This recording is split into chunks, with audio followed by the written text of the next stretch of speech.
Hello everyone, welcome to another Matt Lown to cycling video. I thought I'd do something a little bit different. Normally with these big epic ride time lapses I make, I usually just put music on the background, but I feel like the novelty of those sorts of videos have probably worn off, and a lot of people have asked me to do commentaries instead. So I thought I would commentate over this little ride I did today, which for me would be the 26th of February. Don't know when I'm going to get around to publishing this, so it might be the future for you guys. I mean, it definitely will, right? Because I can't. This isn't a live stream. You know how videos work, right? Anyway, great start.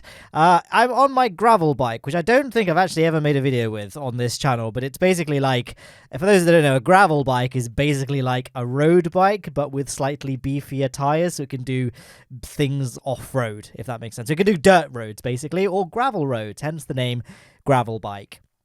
It is mine is an on one free Ranger. You can get them from Planet X. It's a carbon fiber gravel bike, and it's got hydraulic brakes and some other components as well. I'm not really a component nerd with bikes. I'm not really sure. It's the default spec, I think. Anyway, I just want to highlight here, actually, draw attention to how awful the infrastructure is at this junction for anyone that's not in a car. Look how long it takes me to get across. And I had to kind of cross the two sides of this junction, if that makes sense, because the cycle lane that I was in on the right-hand side of this road on the pavement just ends, so you have to cross over to this side and use this awful shared path instead. So boo to that infrastructure there.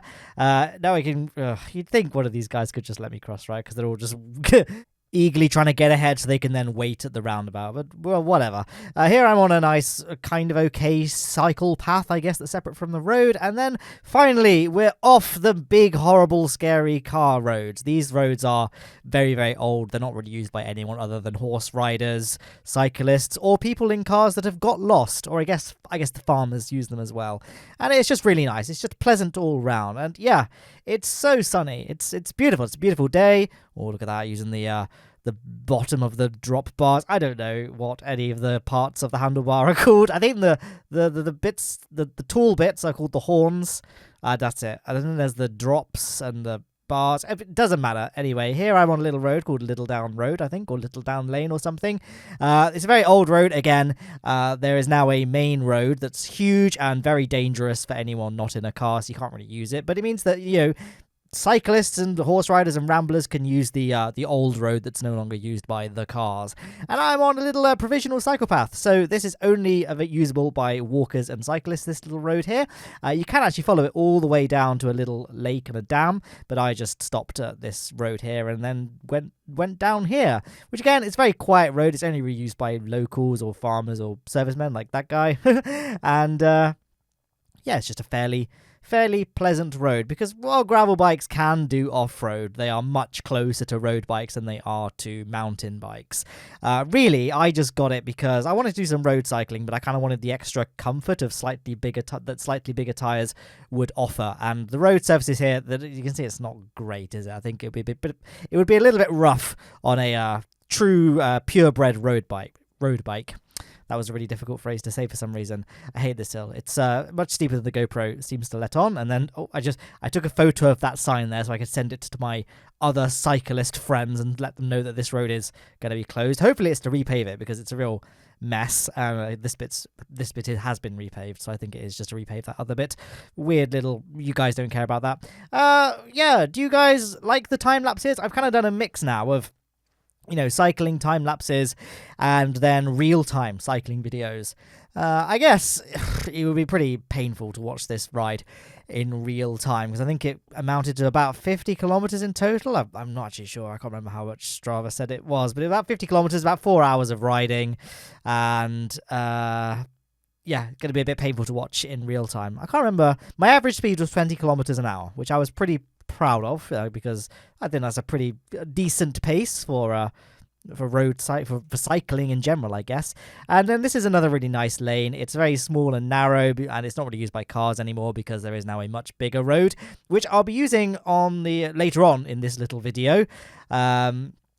so you can see kind of the new road. But currently, as you can see, I'm going uphill, and using the big road going uphill is a bit scary because cars come very, very fast, and they're very desperate to get past slow cyclists going up the hill. So I use the old road, which is a bit slower, a bit more hilly, but it's safer to get to here, Burrator Reservoir, which is a really beautiful spot in Dartmoor. A lot of cars today, which is a shame. It does kind of ruin the natural beauty of the environment. This bit's not so bad, but then look at all these cars. In fact, there were you can drive around the entire thing, and for most of my ride around the reservoir, there was a car just behind me, just driving around trying to find a parking spot close to the water, I guess, which I always find kind of ironic that they're driving to Burrator Reservoir, presumably to go for a walk around the reservoir, but then they're desperate to try and park as close to it so they could do as little walking as possible.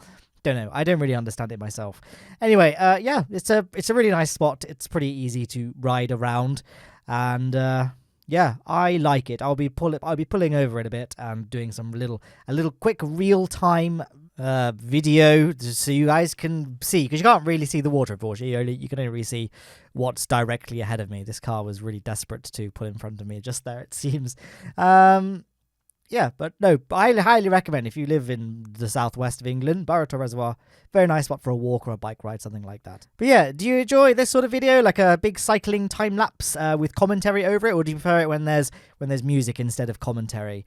Let me know in the comments down below. I always read the comments of my cycling videos because it's a bit more manageable than the comment section on videos on my main channel, which get thousands of comments. It's really hard to go through them all, but I don't get that many views on this channel, which is actually a good thing, I think, because it means I can actually engage a bit more with the viewers, and I read every single comment on these cycling videos generally. Obviously, if you're going to comment 2 years in the future, I might not see it, but I do check the comments fairly regularly. And here is my little real-time bit just here.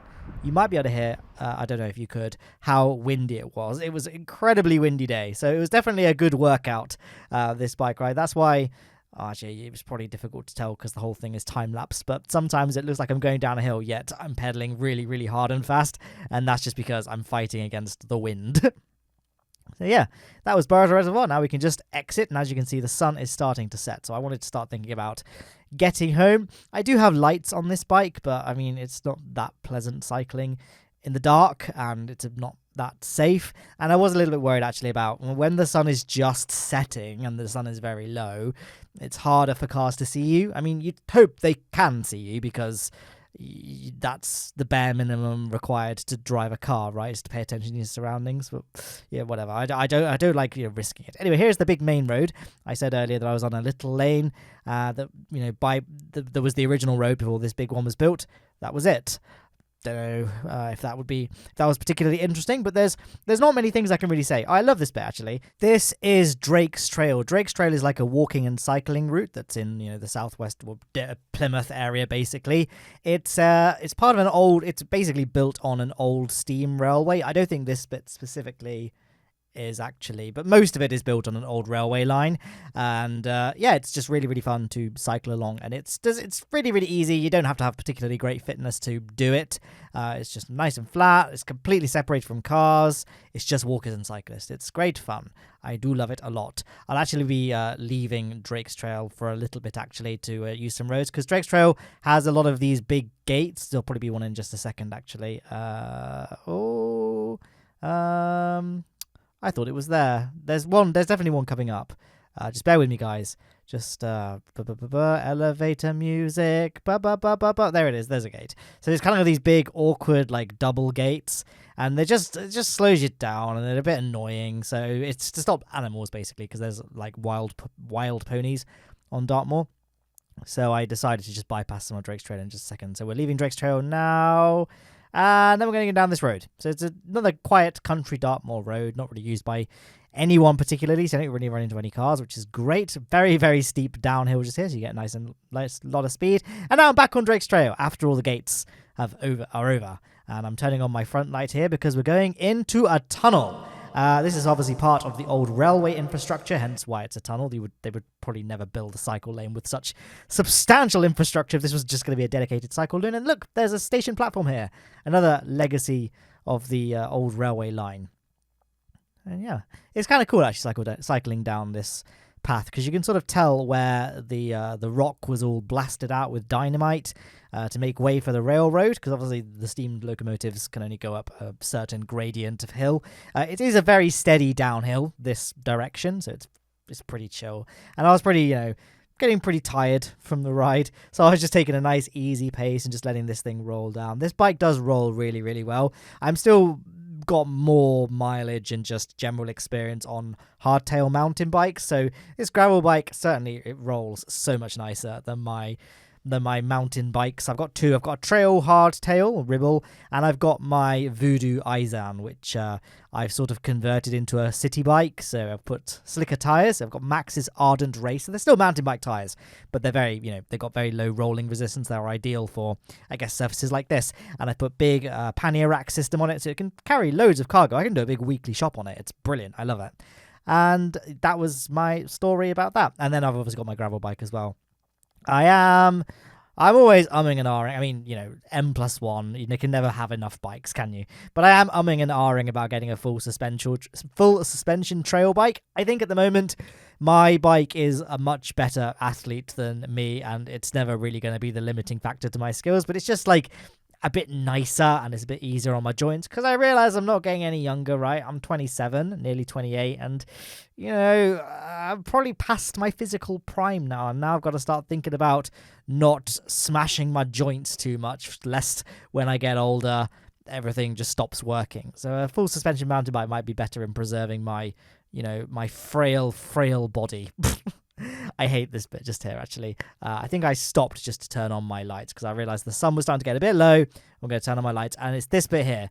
It's such a steep hill, and I went in because I've done this hill before on mountain bikes, thinking, oh, it's not too bad. Yeah, it's horrible, but it's manageable. I didn't really realize just how this bike isn't really geared for climbing very well. Like, the bottom gear on this bike is really, really high. Like, the bottom gear on my mountain bike is designed for climbing steep hills because that's just a big thing in mountain biking. But I guess this bike, they didn't really consider really, really steep inclines when they were setting up the gearing. And it's a one-by gearing system. I probably should have gone with one that had a chainring up front. No, not a chainring up front. Well, yes, a chainring up front, but a derailleur up front with multiple front chainrings, and then obviously the derailleur on the back as well. This is just a one-by system because I thought it might be a bit easier to manage the gears because I never really know what I'm doing with the front cassette. With my commuter hardtail, that's got a 2-by system, so there's 2 chainrings on the front and a 9, I think, on the back. 9 on the back.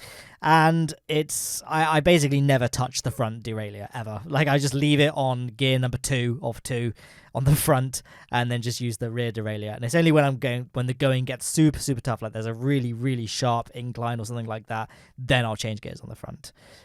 Don't know if this was a particularly interesting topic. Maybe you guys are into cycling and this is, super interesting.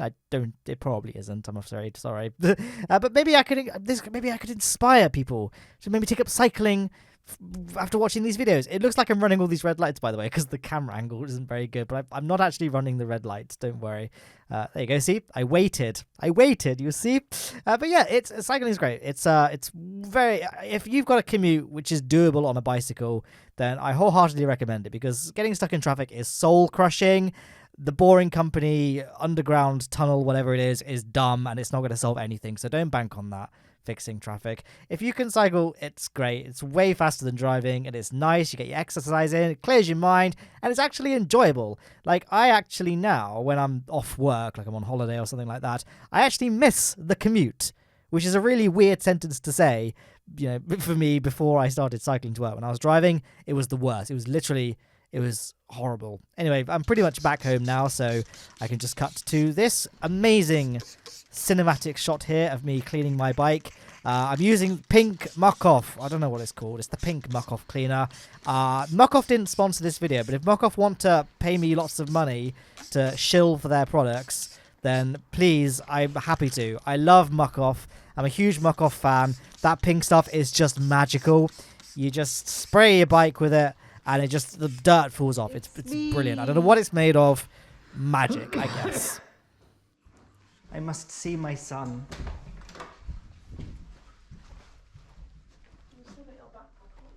Where is he? Hello? Oh! Oh, there he is!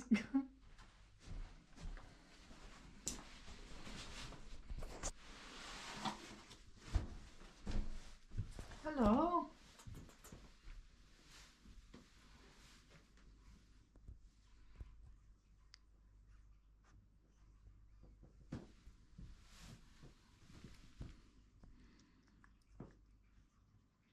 Oh, my son.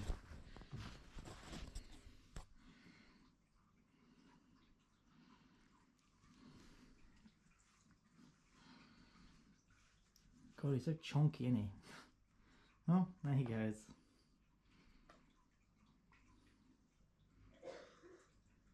Well, that was Hurricane, everyone.